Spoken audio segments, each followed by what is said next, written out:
as a CEO, I'm not doing all the day to day, right? Like when I had 40 properties, I was running around all over the place. I still had my job. And then I had like the clarity, like I can do so much more if I just step back and relax and let the people do the work that are given to them. You put good people in good positions and they take care of it. And I can think like my best time spent is in strategizing. You're assuming the wish fulfilled, right? I'm going to be a large land developer. It's not said with fear and anxiety. And I'm sure some of that creeps in, but you're starting to assume, well, I'll just figure it out. And one thing that I notice a lot with the members in our community, when we first do onboarding calls with them, the most successful ones talk about their goals like they're just bound to happen. What is going on, STR Nation? This is your host and brother from another mother, Emanuele Pani, here with the Larry Bird of STR Secrets, Mr. Chris Patsy. What's going on, Patsy? What's up, E? It's great to see you. We got to come up with a nickname for you as well, but I'm gonna sit on that. Maybe talk to my buddy Chat for a few minutes, and we'll come up with some good ones. Also, because I can't not laugh every time I say the Larry Bird because I know you don't like it so much, so it makes me laugh every time. Yeah, just watch the YouTube video and you'll see my eyes roll every time. Every time. But I love it. And to me, it's the biggest compliment. So that's where it comes from. So we had a blast of a show. We had one of the OGs of STR Secrets join us, Bernie Cesareo. And Bernie was on the show June 2020. So it was episode 4. And I've had the honor and the privilege of coaching him on the mindset side for the last little while. And dude, his energy is infectious.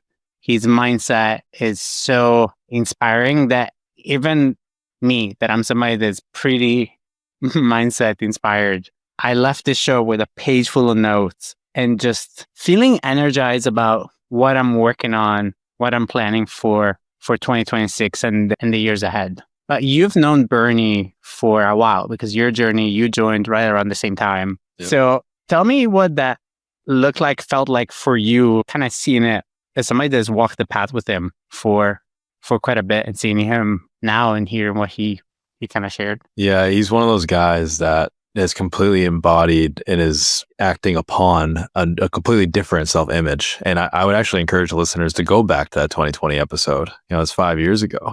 And one of the two things that I noticed with him is the language that he used and his general attitude. You already talked about his energy. He's not sweating the small stuff. If you're scaling a business, you cannot stay in the weeds. And he's one of those guys that will show you, I've learned a few lessons as a leader. I've done some things that are not, the best practices, but I've grown from them. And I'm going to start trusting and believing in my team, who not howing this thing. And just listen to how he's talking about even things that he's not even doing yet, like the village, the development.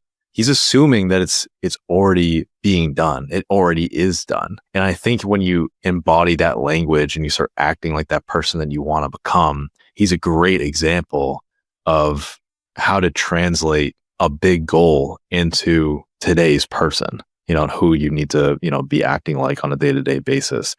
So it's always awesome talking to him because he grows so fast now. He's in quantum, he's in limitless. He's been through it a few times. As a listener, like really pay attention to the language he's using and his attitude because it, like you said, is infectious. 100%. To me, one of the favorite things, and it's something that I talk about quite a bit with the people that I get to work with one-on-one, is this idea of your job, your business is there for your satisfaction and building a business out of satisfaction. And one of the things that he shared with us, he has this little white notebook binder where he has all the readings that we go through. And on the front of it, he wrote, I am living my dream. As you're getting ready for 2026, that is the biggest thing that I would love for you to take from this episode, to take from our show, to take from my content and everything that we do, because that is the only real thing. Like, create a life that is your dream life. Any limitation you have is self-imposed. Any limitation you have is part of your self-image. If you are ready and willing, you can start rewriting it and changing it and be a completely different person. And I got to watch Bernie do that over the years. I got to watch Chris do it. I get to watch Mike do it. I get to watch the other Mike do it. I get to watch myself do it. And it's one of those things that it's not God-given. Like this confidence, this dreaming big, it's not something that you're either born with it or not. I think we have some people that have like easier time doing it, but it's a skill and a habit.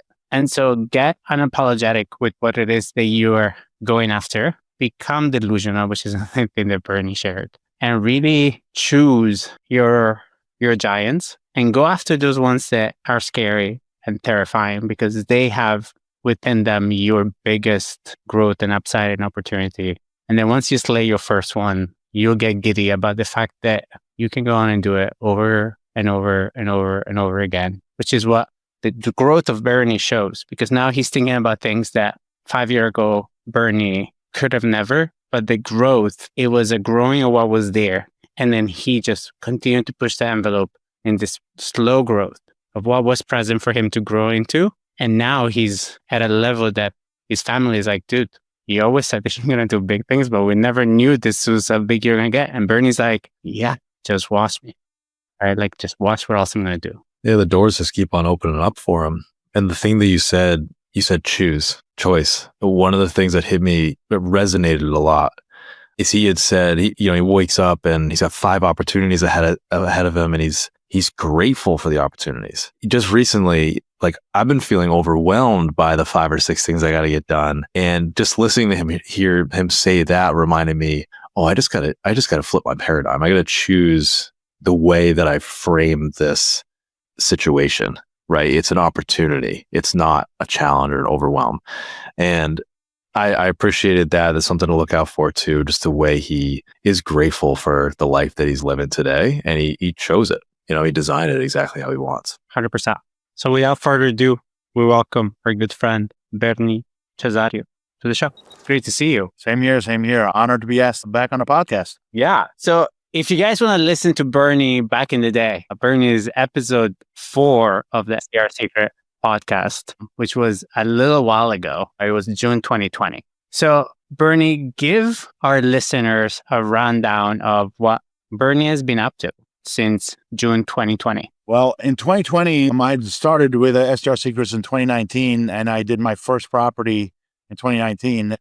We built them up. We started, I had some rentals, which I converted into short-term rentals, long-term rentals to short-term rentals.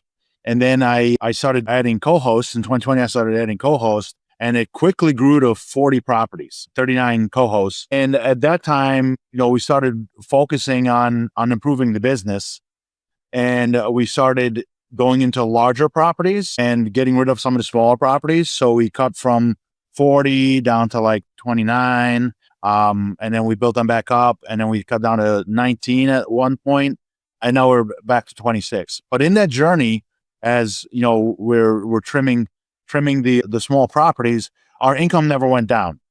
So the income always kept on rising. We'd get rid of 3 small ones and get one big one that makes more income than the three small ones. And then my first, I don't even know, I'm going to go into the mindset shifts. My first big mindset shift was when we did Limitless in 2022. Now, I have to tell you a little story that's not quite in the real estate, right? Because I'm a car guy, as you can see, right? And we talked about this a lot on Limitless.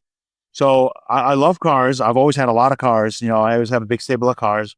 But I always bought used cars because, I did value adds on used cars, and I drive a nice car for 3-4 years and then sell it. But I always sold them for more money. Right? So my mindset was like, get these cars. So I had this spreadsheet. I was very proud of it.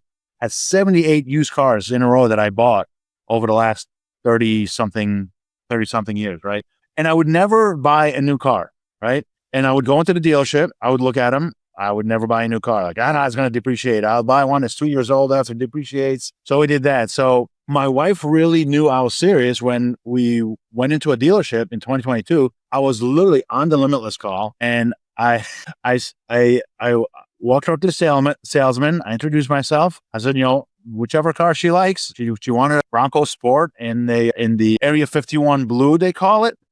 And I said, I'll be on the call. I'll be in the car. And she's like, really? I'm like, yeah. And she's like, you're not? I'm like, no, he'll sell to you. So I just went out and finished my call. I come in. I'm like, we got it. We just signed, and it was done. And she's like, I can't believe you just bought a new car and you didn't even like sit there and haggle with the guy and beat him up. In 2022, you couldn't haggle with the guys anyway. So I'm like, I knew, like, he told me he would buy the sticker. So that was a big mindset shift for me, right? And Limitless really helped that part of it. But now at this point, I've only bought one for her. I still didn't buy one for me. So the second part of that story is I had been looking, I'm a Jeep guy. You can see all my Jeeps back there. I'd been looking at a Rubicon since it came out, and it had come out 20 years before. So every year I'd go in and look at the new one. I did it 20 years ago and 19 years ago and 18 years ago, and I would never actually buy it. And then one day we're doing a visualization exercise in Limitless, and, visualize like, where are you going to be? Close your eyes and visualize where you're going to be when you know you have the success. And where I'm going to be is like right here. I have a window right here, and I look over all my cars right over there. And I'm visualizing this brand new Rubicon in my driveway, right? So, and I've told the story many times. I'm visualizing this Rubicon in my driveway. And as I'm doing this visualization, I smell the sand, right? Because I go off-road in the sand, and the Jeep gets full of sand, and you smell it. And I'm sitting there with my eyes closed. I'm like, I smell the sand. And I'm thinking that somebody brought sand and like put it under my nose. And it was so real. It was absolutely real. So the next week, I literally just left the office. I went to the dealership, and I had to custom order it because I had been visualizing this car for so long. Like, I knew the exact seats I wanted, the exact top. So I went there, just filled out the whole application. And I live in Ohio, and they build Jeeps in Toledo, Ohio. So in 3 weeks, they went from nothing out with a piece of metal, and they delivered it to me. And it was in the sand in 23 days from the day I ordered it, and I had it in the sand. Help me, Bernie. I love this story because it's clearly a complete paradigm shift for you that you had to go through. And you had to break down a lot of walls, 78 used cars to go buy whatever new car you want. How does that connect and relate to the growth that you've had in your businesses? And how have you leveraged some of the training, the mindset work, the personal development work to start to actualize or realize some of the dreams or the vision that you've had in your business? Well, one of the other limiting beliefs that I had that went with this used car belief was I had been buying and rehabbing properties for, at that point, almost 30 years, right? And I had a lot of rental properties, but, you always run out of your own money. And I had heard all these guys that they buy with investors, buy with other people's money. And I'm like, oh, that's those guys. There's those guys doing it in Florida and in Arizona and, in California and stuff like that. And I didn't think it would be good for me. But then, and Limitless is like, well, that's what these big guys are doing to really expand their portfolio and get like much nicer properties than they would otherwise buy. And I think it was in 2023. Yeah, I think 2023, I bought my first property with an investor, right? And it was somebody I actually met through Secrets that had an investor, brought him to me, and he said, hey, this guy wants to invest. Can you help him buy a house? I'm like, okay. And when I went through the presentation with him, and I was already looking at a house, he's like, Bernie, what house would you buy? And I said, well, if I'm going to buy, I'm like, this is the house I'm looking at, right? And I was very close on funds for buying it. And I said, if I were you, I would buy a house just like this. He's like, but you're buying that house. I'm like, why don't we buy it together? And literally, I said, you put up the money, I'll do all the work. He had done a couple other rental properties before, right? Investments. And we went through the numbers. They weren't that great, because the short-term rentals yield a lot more. And he having it, and I went through this also myself on my own properties. You're always doing a cash call, right? Because something always goes and you have to put cash back into the business, right? So when we set this up, we set it up with like a reserve account. The money went into a reserve account. And, since 23, we haven't had a cash call yet. And then always every quarter, it pays us out. So that mindset shift, buying with somebody else's money, which I've repeated with, nicer properties, is a big, huge thing that I would never have thought about before. Now we're going from, I was buying in Ohio, $150,000 properties. Now we're buying $500,000 properties. And the yield is a lot more. So now we're working a lot less for a house that can give us, $60,000, $70,000, $80,000 in revenue per year, as opposed to the $100,000 house, which are giving us $30,000, $35,000, $40,000 if they're doing real well. Yeah.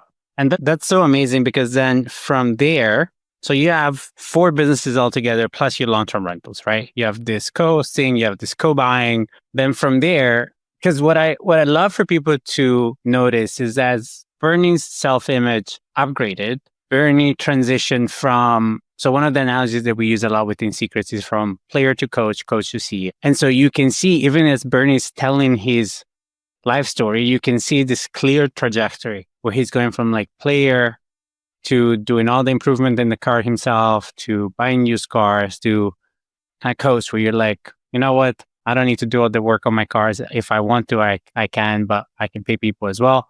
I'm going to buy new cars. And then there starts becoming this new level of Bernie that is thinking about life from a CEO perspective, right? So the bookkeeping business is the next one that comes. So how is that different than how you started your co-hosting business in 2019? So the way the bookkeeping business came about in 2022, when I joined Limitless, I was also looking for an operations manager. And I told when I found, and I had one that wasn't the right fit, but actually he found me the one I have now. He's like, Bernie, you gotta talk to this lady. She's great. She's going to replace me as your operations manager. I'm like, okay, great. So when I was talking with her, I was going to give her my trajectory, like of what I do. And I said, if you run the co-hosting business for me, I have like these 10 ideas of other businesses. I said, I probably won't start all 10, but I'll probably start 5 and 1 or 2 of them will fail, but we'll have at least 3 more, right? Which is exactly what happened. Right? So the bookkeeping business was the first one, right? Because now that she was running my business, like I needed like more visibility into my numbers.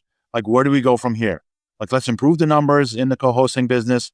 Let's take these numbers and buy other properties, and let's present to investors, a good set of numbers that we know what we're talking about. So that was a nice natural growth into the bookkeeping business. At the same time, now I had more time on my hands because as a CEO, I'm not doing all the day-to-day, right? Like when I had 40 properties, I was this guy like chicken without a head, right? Like I was running around all over the place. I still had my job. And I didn't mention that. Like I hadn't had my time freedom yet. I still had my job and doing all this. And it was crazy because I'm like, I got to do it all. I got to do it all. And then I had like the clarity, like I can do so much more if I just step back and relax and let the people do the work that are given to them. You put good people in good positions and they take care of it. And I can think like my best time spent is in strategizing, and I'm a strategist. And sometimes when I talk to the team, like if they're not big picture thinkers and I start going on and on with my stories about what this big picture is going to look like, sometimes they're like, why are you telling us all this? You're going to do that. We're not going to do this. But I'm like, I need you guys doing what you do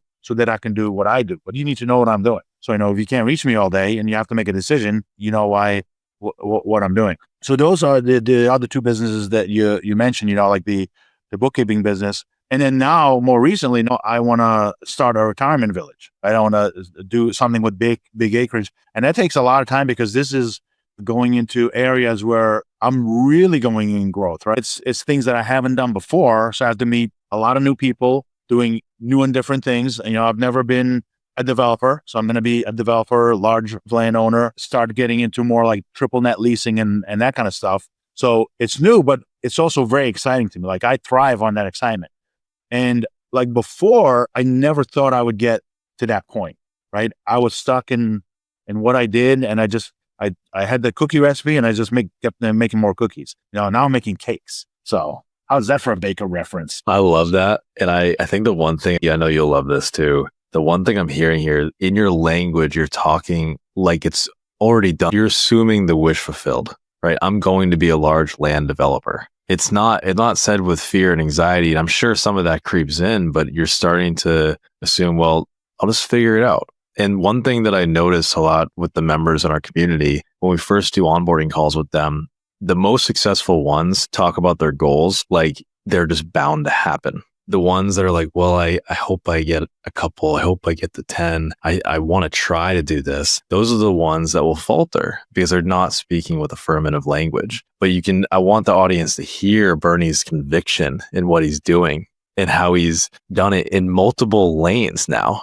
It's not just scaling an STR company, but multiple pillars. And when you have that mindset, that can transcend into those different sectors. So kudos to you on that. I also wanted to just learn more about how that helps in your day-to-day life now, right? When you have multiple businesses going on, at least for me, I'll get vulnerable. It's hard for me to turn it off, right? And I want you to share with the group, with all these different businesses, how do you maintain that kind of serene, calm composure in your day-to-day, knowing that all these things are kind of going on? You have to trust, you have to let go. Can you just speak to maybe the difference as well, where you were before to where you are now. Well, so you bring up a good point about, having the wish fulfilled, thinking with the wish fulfilled, because in the past, even though I had business cards that said president or CEO, I was still doing all the work myself. So now when I'll take the bookkeeping company, for example,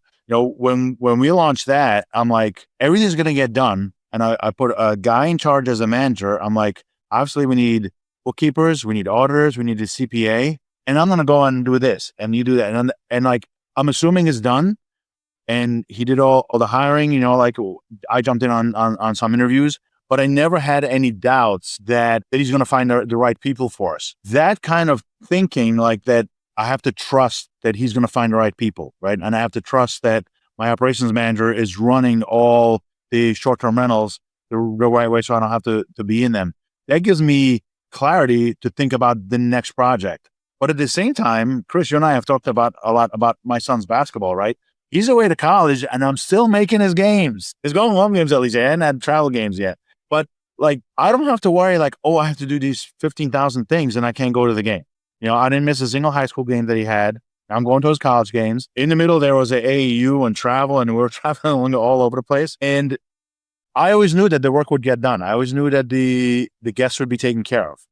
Having 3 VAs and an operations manager, if the VAs don't know the answer, they go to the operations manager. But like, I didn't doubt, like in the last 2 years, like with my first VA, I doubted, I kept on following up. But now I don't have that doubt. Like, I know it's getting done. And I know if something really, really blows up, the operations manager is going to call me. And she never calls me. So nothing, any major issues that are happening, they're able to take care of. The other thing I will add on that, and kind of like in wish fulfilled and like assuming that things are happening. And we'll talk a bit about the elder care village, right? And actually, it was on Quantum that he said, well, like talk about it. And I started speaking like I'm doing it, right? Like I'm gonna buy this 1,000 acres, and I'm gonna do this, and then he hooked me up with one of his guys that's already doing it. And we had a great conversation of, what do you need? You need, like a nursing home, and before that assisted living, and before that independent living, how these things go together. And the next week I'm at a networking meeting, and the guy next to me, which I knew almost everybody at this networking meeting, I said the guy there I don't know, because that's what you're supposed to do at networking meetings. And he's like, so what do you do? I'm like, I develop old age communities. He's like, really? He's like, are you buying any properties in this county, in Lorain County? I'm like, oh, I'm not buying there. I'm like, unless you have 1,000 acres. He's like, well, I have 180 and maybe another 500 on top of that. And like within 2 weeks, I'm on the property. I'm talking to the owner, and we have a plan how we're going to buy the first 180, and the other 500 are owned by his cousins. And, I would put them like as a phase 2. And I'm like, this is like in a couple of weeks of just assuming that it's done. So it's really great, because then it's not, if we went the old Bernie, I would sit there all nervous. How am I going to find this acreage? How am I going to find it? Like, and try to do that. Meanwhile, I'm just talking about what I'm doing, and the puzzle pieces kind of started to fall into place. How important do you think that piece is? And by piece, I mean you actually talking about it. Me talking about it does 2 things. The most important thing is it's like my mindset is like revolving, right? Like it's confirming my mindset, and then it's growing it, and then it's confirming it again and growing it a little bit more, right? So every time I talk about it, I'm making it more and more real in my mind. I'm also flushing out all the questions that I have, like, what do we still have to find out? Who do we have to meet? I was talking to one guy, I said, I don't have a developer for the roads. And he's like, oh, I know a guy. I'm like, okay, no, I can't do the roads and the sewers and all that. But the second piece is that now everybody else around me knows what it is I'm doing, right? It's not Bernie in his little office doing these secretive things. And, 2 years later, I'm going to pop up with a 1,000-bed old elder care unit, because it doesn't happen like that. Like everybody has to know. So I've gotten referrals from the least likely people, my neighbors who I've been going to their birthday parties for 20 years across the street. We've lived across the same neighbors for 22 years. And all of a sudden, she heard me talking about it. She's like, what are you doing with the elder care facilities? I'm like, I don't know. I might be checking in. She's like, no. I'm like, I might be building one. She's like, oh, really? And her friend runs payroll for 16 nursing homes. I'm like, well, let's talk, right? Because those are the kind of people I need. She knows who the franchisees are and all that kind of stuff. So just talking about it like exposes you, like you don't even know who's in your network that's in that space if you haven't talked about it before. So yeah, that helps out quite a bit. What's the saying? It's like you're what's like 3 degrees of separation away from anyone in the world. It might be a little more than that, but like it's you while you're crossing paths with people every day that are either the person or someone that knows someone that would be that person. So super, super powerful. I wanted to maybe shift gears a little bit, but kind of go back to a leadership question for you. You have these multiple businesses. You really got to trust and have faith in the team to go and execute the vision that you're setting forth. You say you just trust that it gets done. I appreciate that. But let me challenge you on that. Over the last 4 years, there's got to be a time when it didn't get done. What did you do? Okay. What did you do? How did that conversation unfold? It's bringing us to the real. Do you want me to give you the wrong ways I did it or the right ways I should have done? Yeah, I mean, share the story. That's how we all learn, right? So we always have the trust but verify, right? You trust your people are doing it, but you got to verify that it's being done. So I do spend some time like scrolling through bookings and making sure that questions are answered and answered the way I'd want to answer them and kind of verifying that things are done. Sometimes when things are not done, I just jump in and I'm like, it's going to be a lot faster for me to just fix it right now. Let's fix it before I go to bed, then have a long meeting in the morning, explain to them why, how to do it and all that. And then it might not even get done because then I have to verify it a second time to see if it was done, right? So I would say like, we're taking this now like from 2022, right? When I have like a hierarchy in my team. So in the beginning, I would just go in there and fix it and tell them how I fixed it the next morning, or I'll just leave them a message so they read it if they get in the morning. But what I found from that is like, I'm not being a good leader because I'm not giving them the growth opportunity, right? So now I'm trying to follow the chain of command, right? Don't jump right into doing it. Don't jump right into fixing it with the VA that's supposed to be doing it.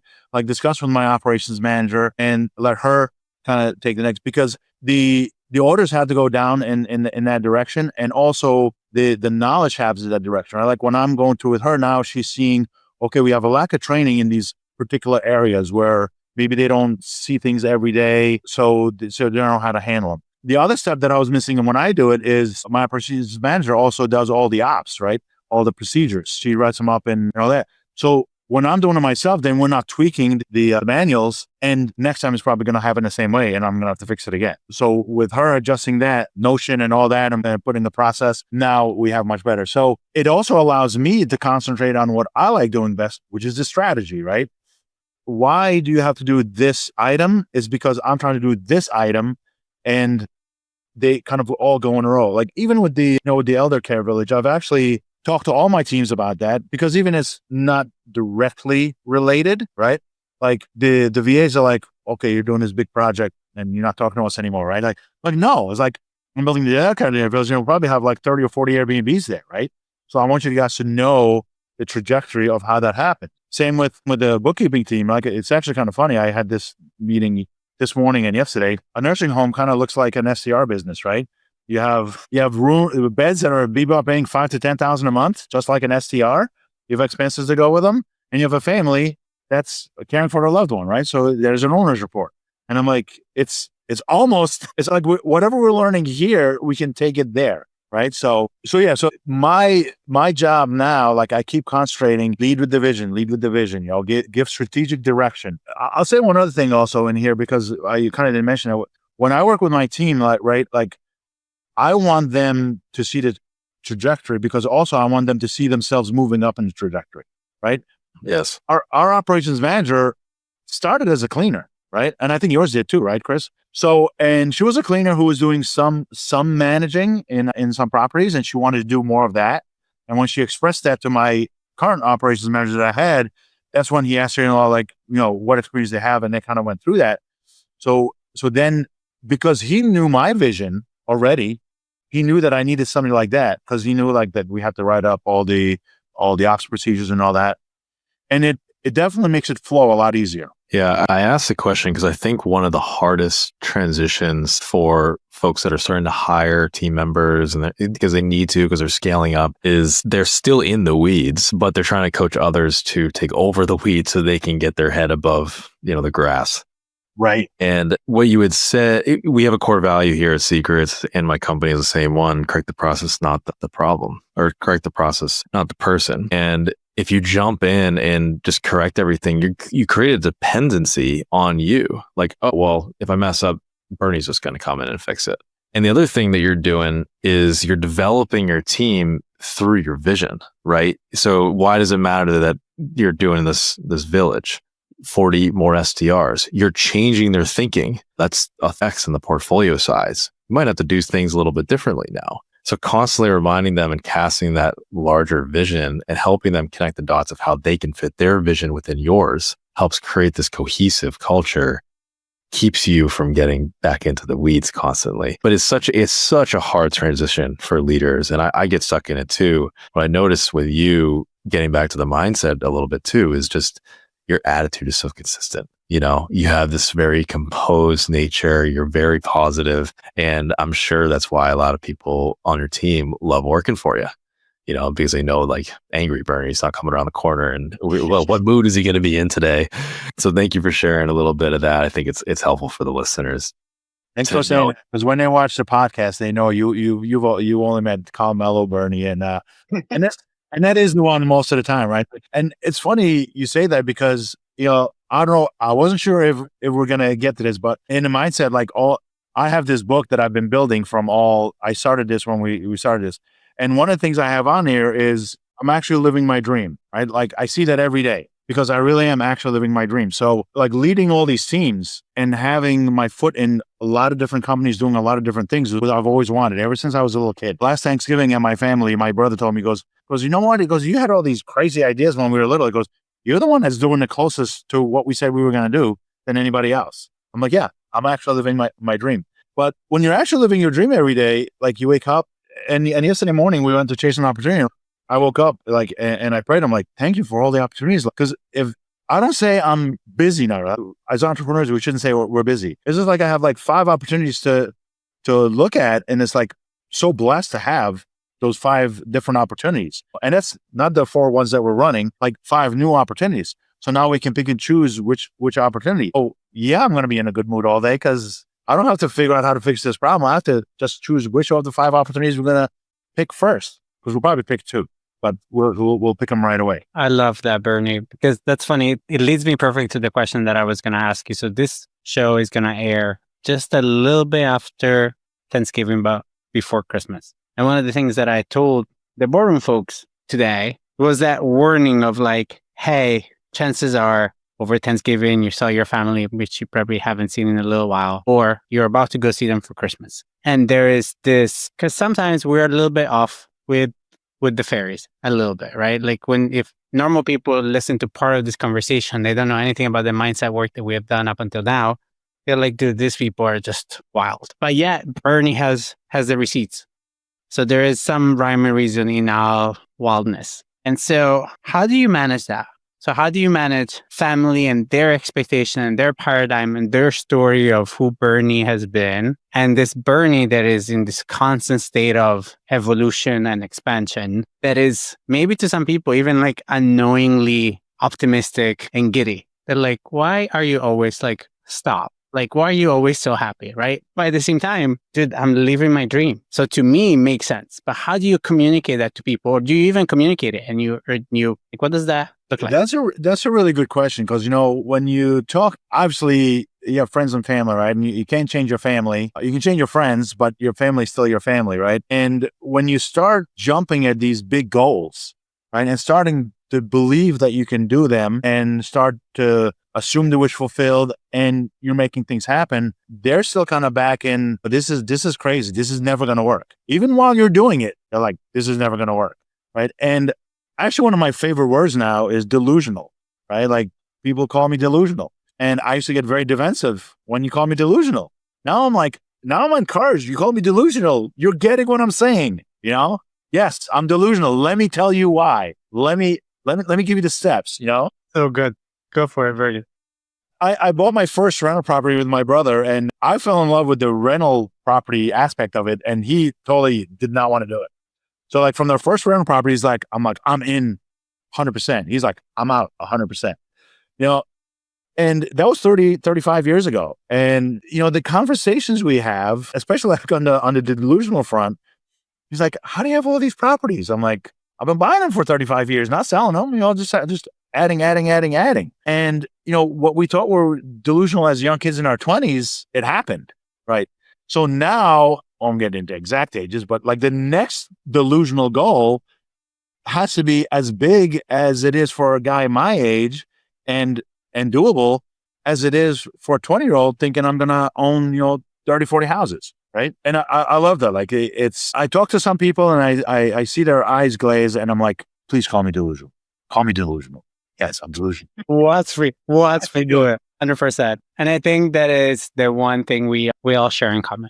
It's the more and more it's that, yeah, dude, like I know. And yeah, just watch me. Right. And the fact that you think I can't, it's all I need. Because that actually really juices me up. Bernie, always a pleasure hanging out with you. You are an extraordinary human, and I really enjoyed getting to see you more now that you're doing quantum with me.